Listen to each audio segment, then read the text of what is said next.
sa kaitaasan, siya'y papurihan, Diyos ng lahat o papuri. Sa kaitaasan, siya'y papurihan, ngayon at magpakailanman. Umawit ang daigdigan, lahat ng naroroon. Umawit ang sangkatauhan, purihin ang Panginoon. Papuri sa kaitaasan, siya'y papurihan, Diyos ng lahat o papuri.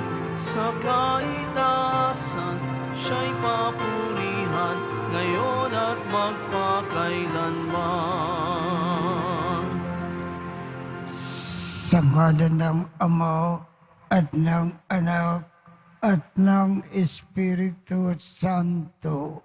Amen. Sumainyo ang Panginoon. At sumaiyo rin. Aminin natin ang ating mga kasalanan upang tayo ay maging marapat gumanap sa banal na pagdiriwang. Panginoong Jesus, binigyan mo kami ng bagong buhay.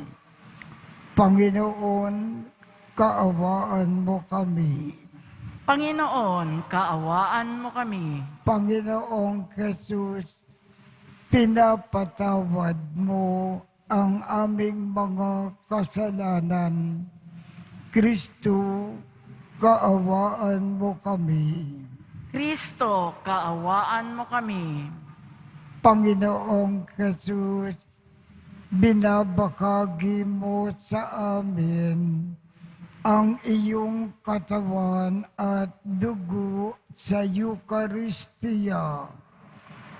Panginoon, kaawaan mo kami. Panginoon, kaawaan mo kami. Kaawaan tayo ng Diyos amang makapangyarihan. Patawarin ang ating mga kasalanan at patnubayan tayo sa buhay na walang hanggan. Amen. Manalangin tayo. Ama naming makapangyarihan, pinangangatawanan mong manakan sa mga may loobin na tapat at maaasahan.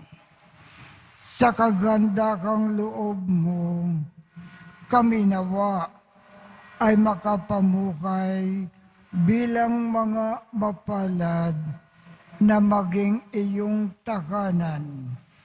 Sa pamamagitan ni Jesucristo, kasama ng Espiritu Santo, magpasawalang hanggan. Amen. Magsiupo muna ang lahat. Pagbasa mula sa sulat ni Apostol Santiago. Mga kapatid, huwag maghangad na maging guro ang marami sa inyo. Yamang alam ninyo na tayong mga nagtuturo ay hahatulan ng mahigpit kaysa iba. Tayong lahat ay malimit magkamali. Ang sinumang hindi nagkakamali sa kanyang pananalita ay isang taong ganap at marunong magpigil sa sarili. Kapag nilagyan ng bukado ang bibig ng kabayo, ito'y napasusunod at napupunta saan man nating ibig. Gayon din ang barko. Bagamat ito'y napakalaki at itinutulak ng malakas na hangin, na ibabaling ito sa pamagitan ng isang napakaliit na timon, saan man ibigin ng piloto. Ganyan din ang dila ng tao, kay liit-liit na bahagi ng katawan, ngunit malaki ang nalilikhang kayabangan. Isipin na lamang ninyo na palalagablab ng isang maliit na apoy ang isang malawak na kagubatan. Ang dila ay isang apoy, isang daigdig ng kasamaang nakakahawa sa ating buong katawan. Mula sa impyerno ang apoy nito at pinapag-aapoy ang lahat sa buhay ng tao. Lahat ng uri ng ibon at hayop na lumalakad o gumagapang o nakatira sa tubig ay kayang supilin at talagang nasusupil ng tao. Ngunit walang makasupil sa dila. Ito'y napakasama at walang tigil, puno ng kamandag na nakamamatay. Ito ang ginagamit natin sa pagpupuri sa ating Panginoon at Ama.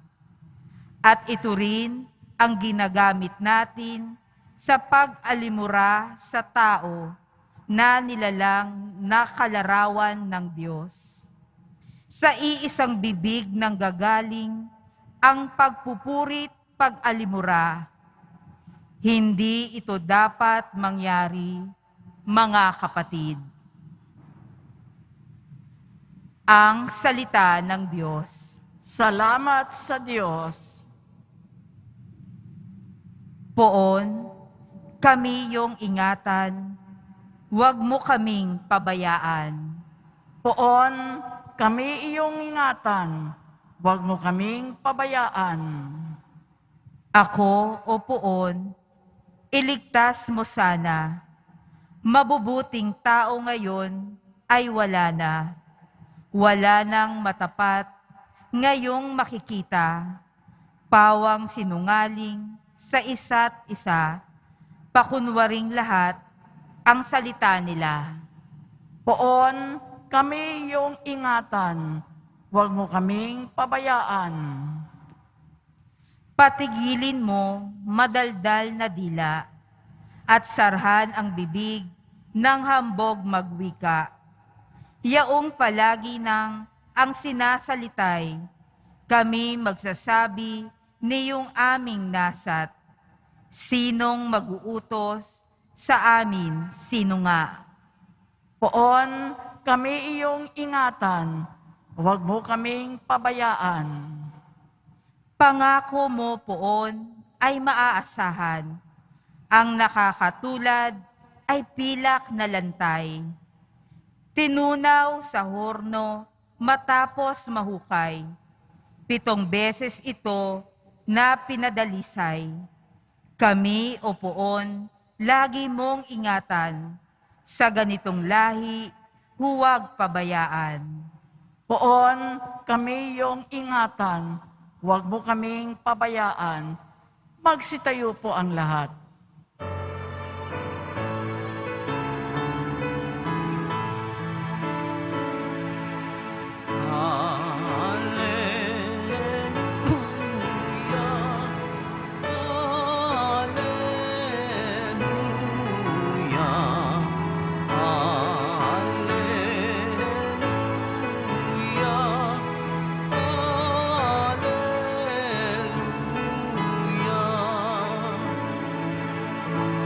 Nagsalitang Diyos Ama, ang anak kong sinisinta, ay narito, dinggin niyo siya.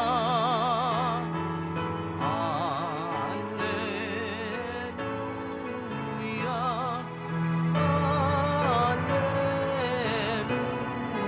alleluia,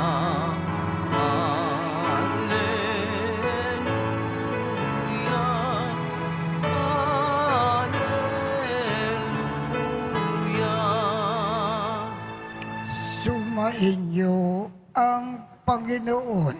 At sumayo rin Ang mabuting balita ng Panginoon ayon kay San Marcos. papuri sa iyo, Panginoon. Noong panahong iyon, umakyat si Jesus sa isang mataas na bundok. Wala siyang isinama kundi sina Pedro, Santiago at Juan. Samantalang sila ay naroon, nakita nilang nagbagong anyo si Jesus. Nagningning ang kanyang kasuutan na naging puting-puti, anupat walang sinumang makapagpapaputi ng gayon. At nakita ng tatlong alagad, si Moises, si Elias, na nakikipag-usap kay Jesus. Sinabi ni Pedro kay Jesus, "Guro, mabuti pa ay dumito na tayo. Gagawa po ako ng 3 kubol, isa sa inyo, isa kay Moises, at isa kay Elias." Hindi nalalaman ni Pedro ang kanyang sinasabi sapagkat masyado ang takot niya at ng kanyang mga kasama. At nililiman sila ng isang alapaap at mula rito may tinig na nagsabi, "Ito ang minamahal kong anak, pakinggan ninyo siya." Pagdaka, tumingin ang mga alagad sa paligid nila at nakitang wala na silang kasama roon kundi si Jesus. Habang bumababa sila sa bundok, ay mahigpit na itinagubilin sa kanila ni Jesus, "Huwag ninyong sasabihin kanino man ang inyong nakita, hanggat hindi muling nabubuhay ang anak ng tao." Sinunod nila ang tagubiling ito, ngunit sila ay nagtanungan kung ano ang kahulugan ng sinabi niyang muling pagkabuhay. At tinanong nila si Jesus, "Bakit po sinasabi ng mga eskriba na dapat munang pumarito si Elias?" Tumugon si Jesus, "Paririto nga si Elias upang ikanda ang lahat ng bagay. Kung gayoy, bakit sinasabi ng kasulatan na ang anak ng tao ay hakamakin at magtitiis ng maraming hirap? Sinasabi ko sa inyo na pumarito na si Elias, ginawa sa kanya ng mga tao ang gusto nila ayon sa sinasabi ng kasulatan tungkol sa kanya." Ang mabuting balita ng Panginoon. Pinupuri ka namin, Panginoong Hesukristo. Magsiupo muna po ang lahat. Nang nagbagong anyo ang ating Panginoong Jesus sa itaas ng bundok, ang Diyos Ama ay may sinabi. Mayroon siyang kahilingan sa ating lahat tungkol kay Jesus. ang sabi ng Diyos Ama, "Ito ang minamahal kong anak, pakinggan ninyo siya."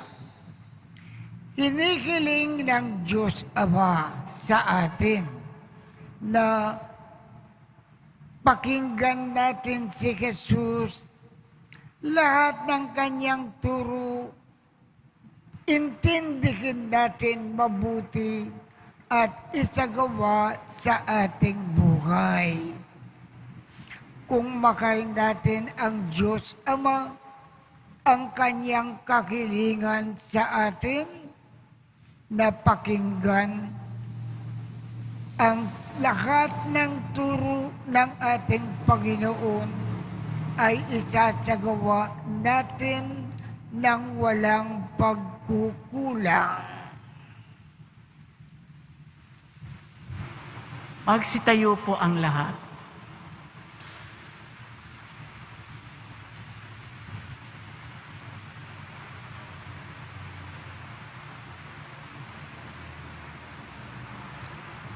Nagbagong anyo ang ating tagapagligtas sa harap ni na Pedro, Jaime at Juan. Sa itaas ng bundok at nakita nila ang kaluwalhatian ng Diyos. Halina at ating hilingin sa Diyos na pakinggan ang ating panalangin, ang ating tugon. Ama, punuin mo kami ng iyong kaluwalhatian. Ama, punuin mo kami ng iyong kaluwalhatian. Ang mga pinuno ng ating simbahan sa pamamagitan ng kanilang pagpapaliwanag at paggabay, naway akayin tayo sa kaluwalhatian ng makalangit na tahanan. Manalangin tayo. Ama, punuin mo kami ng iyong kaluwalhatian. Tayo naway gawing laging mulat sa tuwinang presensya at walhati ng Diyos sa pagbabagong anyo ni Jesus. Manalangin tayo. Ama, punuin mo kami ng iyong kaluwalhatian. Ang lahat ng tao naway asamin ang makapiling ang Diyos kasama si Maria at lahat ng banal sa langit. Manalangin tayo. Ama, punuin mo kami ng iyong kaluwalhatian. Ang mga nagdurusa ng pagkakasakit, naway ang nagbagong anyong si Kristo ang maging kanilang tanda ng kalakasan ng kalooban. Manalangin tayo. Ama, punuin mo kami ng iyong kaluwalhatian. Ang ating mga mahal na yumao, naway masiyahan sa banal na pagpapakita sa banal na kaluwalhatian ng Diyos. Manalangin tayo. Ama, punuin mo kami ng iyong kaluwalhatian. Makalangit na Ama, palalimin mo ang aming pananampalataya habang naglalakbay kami sa mahirap na sandal na aming buhay.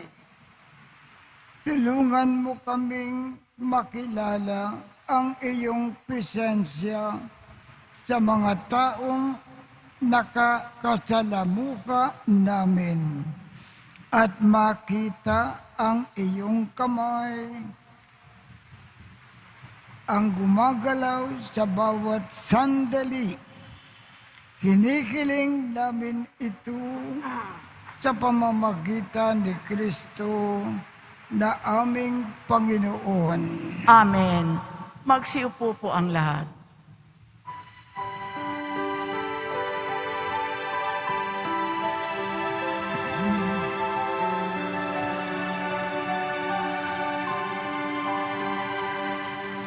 O Diyos, among di mabilang, tanggapin mo yari aming alay. Gawin ito bilang tanda ng aming kaligtasan. Narito, O Ama, alak at tinapay, bunga ng lupa at ng aming paggawa.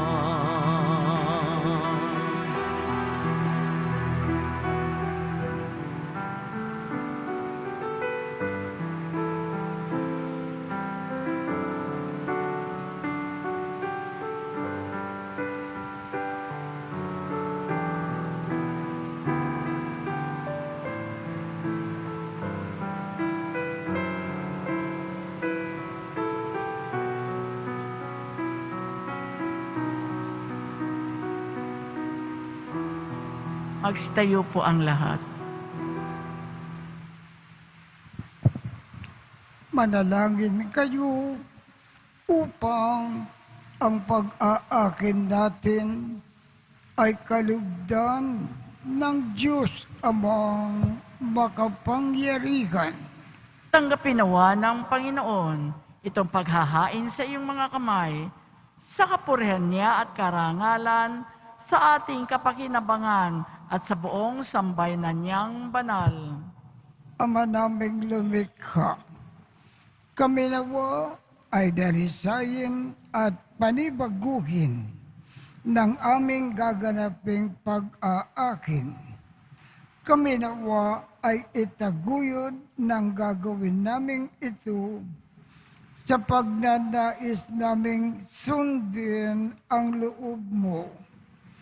Sa pamamagitan ni Jesucristo, kasama ng Espiritu Santo, magpasawalang hanggan. Amen. Sumainyo ang Panginoon.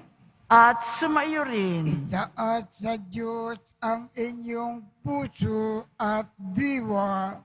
Itinaas na namin sa Panginoon. Pasalamatan natin ang Panginoong ating Diyos. Marapat na siya ay pasalamatan.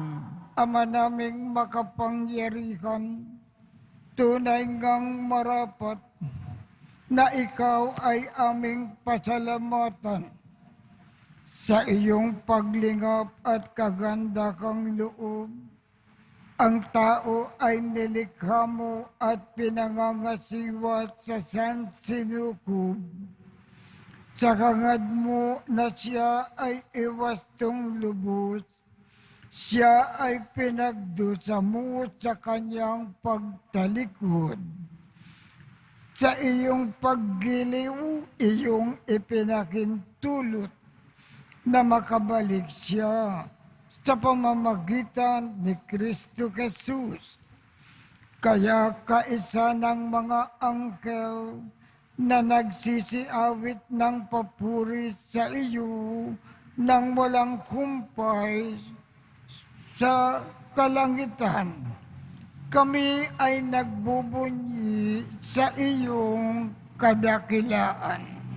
Santo, Santo, Santo, Panginoong Diyos ng mga hukbo, napupuno ang langit at lupa ng kadakilaan mo.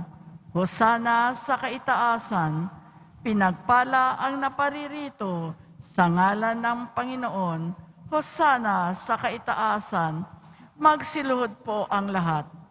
Ama naming banal, ikaw ang bukal ng tanang kabanalan.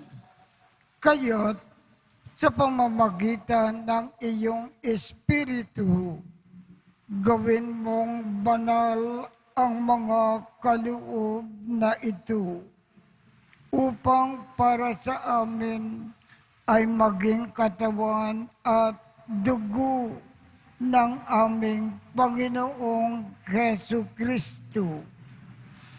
Bago niya pinagtiisang kusang loob na maging handog, hinawakan niya ang tinapay, pinasalamatan kanya, Pinaghati-hati niya iyon, iniabot sa kanyang mga alagad at sinabi, "Tanggapin ninyong lahat ito at kanin. Ito ang aking katawan na ikahandog para sa inyo."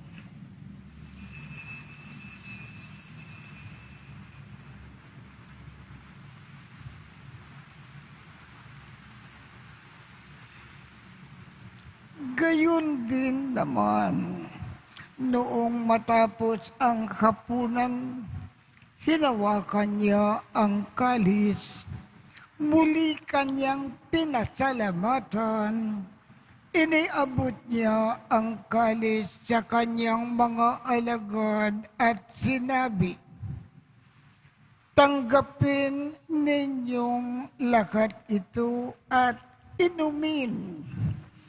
Ito ang kalis ng aking dugo, ng bago at walang hanggang tipan.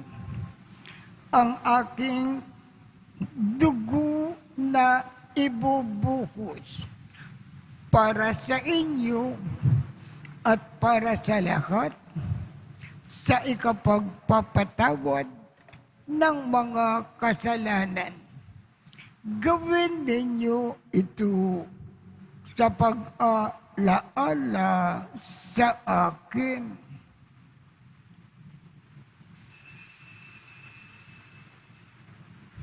Magsitayo po ang lahat.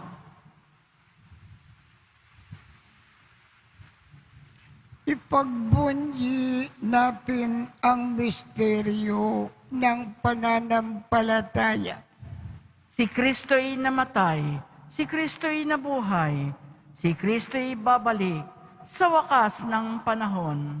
Ama, ginagawa namin ngayon ang pag-alala sa pagkamatay at muling pagkabuhay ng iyong anak. Kaya't iniaalay namin sa iyo ang tinapay na nagbibigay buhay at ang kalis na nagkakaloob ng kaligtasan. Kami ay nagpapasalamat dahil kami ay iyong minarapat na tumayo sa harap mo para maglingkod sa iyo. Isinasamo namin kaming magsasalo-salo sa katawan at dugo ni Kristo ay mabuklod sa pagkakaisa sa pamamagitan ng Espiritu Santo. Ama, lingapin mo ang iyong simbakang laganap sa buong daigdig. Puspusin mo kami sa pag-ibig.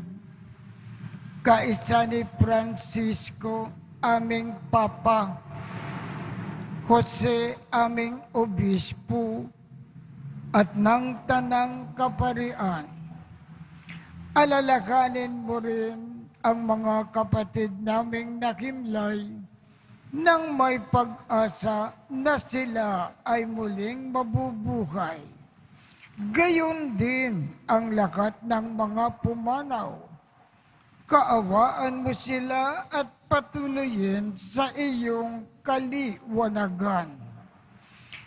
Kaawaan mo at pagindapatin kaming lahat na makasalo sa iyong buhay na walang wakas.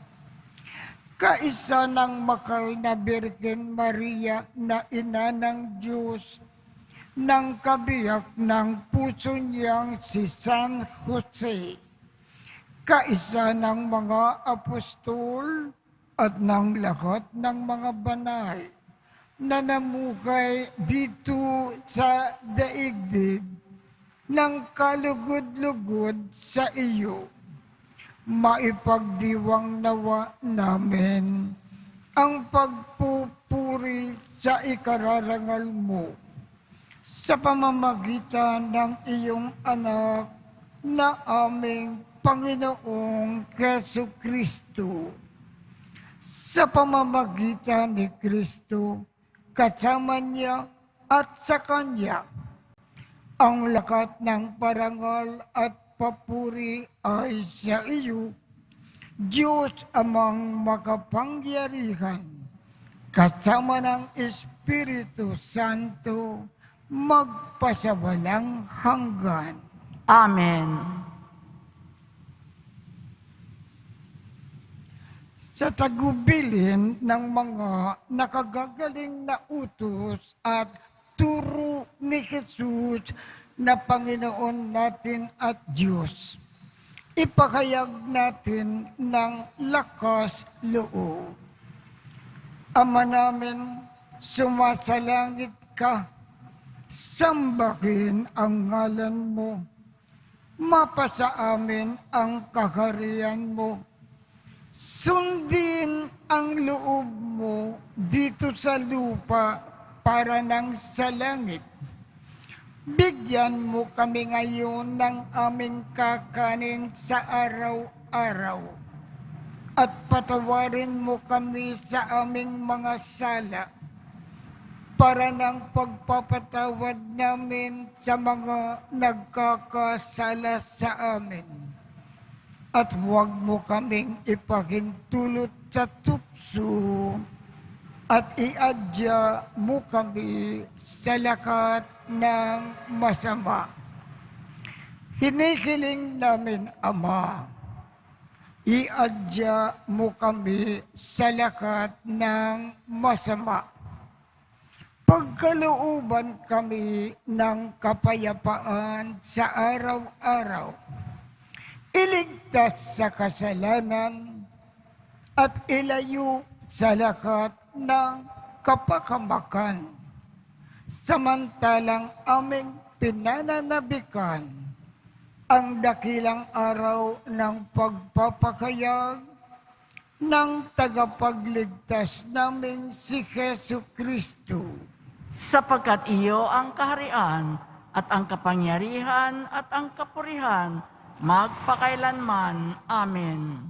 Panginoong Jesu Kristo, sinabi mo sa iyong mga apostol, kapayapaan ang iniiwan ko sa inyo.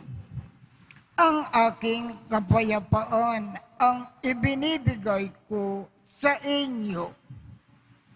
Tungkayan mo ang aming pananampalataya at huwag ang aming mga pagkakasala.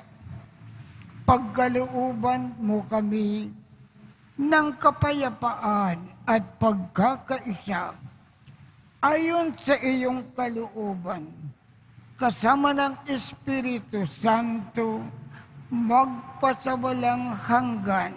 Amen. Ang kapayapaan ng Panginoon ay laging sumainyo. At sumayo rin. Magbigayan tayo ng kapayapaan sa isa't isa.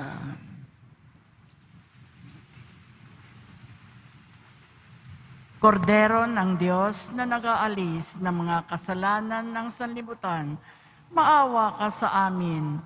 Kordero ng Diyos na nag-aalis ng mga kasalanan ng sanlibutan, maawa ka sa amin.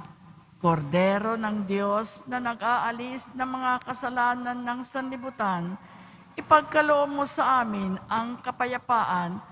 Magsilhod po ang lahat. Ito ang kordero ng Diyos. Ito ang nag-aalis ng mga kasalanan ng sanlibutan. Mapalad ang mga inaanyayahan sa kanyang piging. Panginoon, hindi ako karapat-dapat na magpatuloy sa iyo, ngunit sa isang salita mo lamang ay gagaling na ako.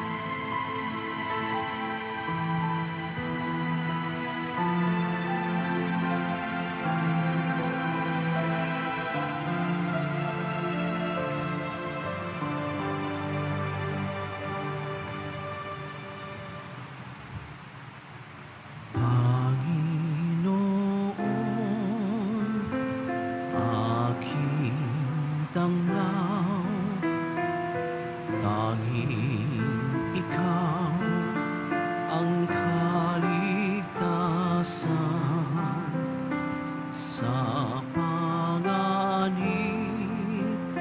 ingatan ako, ang lingkod mong nananalig sa'yo. Ang tawag ko'y iyong pakinggan, lingapin mo at kahabagan.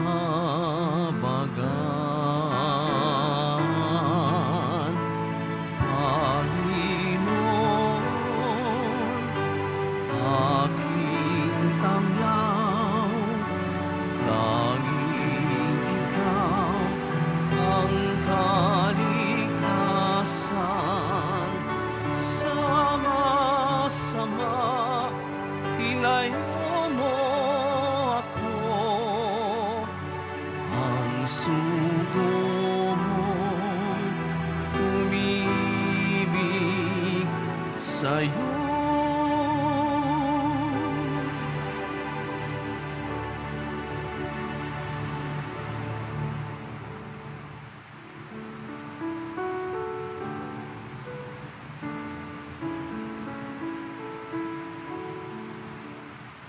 Tumayo na po ang lahat. Manalangin tayo. Ama naming mapagmahal, kaming pinapagsalo mo sa banal na pakikinabang ay gawin mong laging manabik na pagsalukan ang kaloob mong ito sa aming ikabubuhay sa pamamagitan ni Jesu Kristo kasama ng Espiritu Santo magpasawalang hanggan. Amen. Sumainyo ang Panginoon At sumayo rin. at pagpalain kayong lahat ng makapangyarihang Diyos, Ama, Anak, at Espiritu Santo. Amen. Tapos na po ang misa. Humayo tayong mapayapa. Salamat sa Diyos.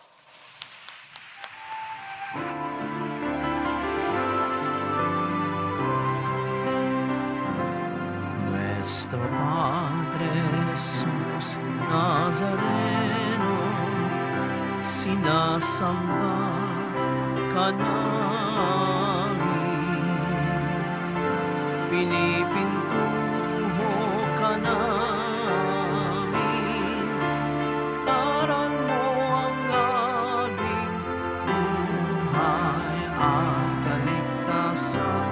Nuestro Padre Jesus Nazareno, iligtas mo kami sa kasalanan.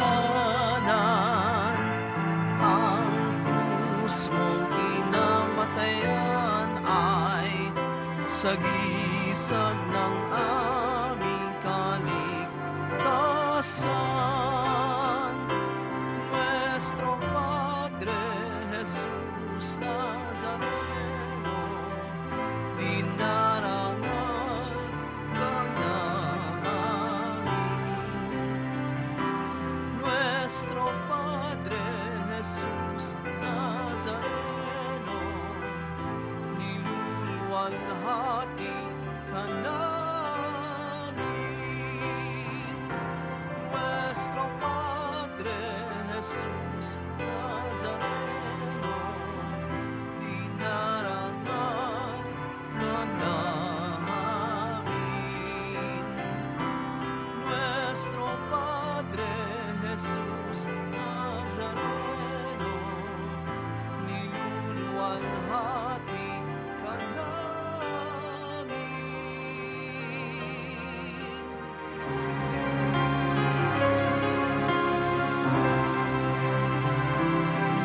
Magsiupo muna po ang lahat.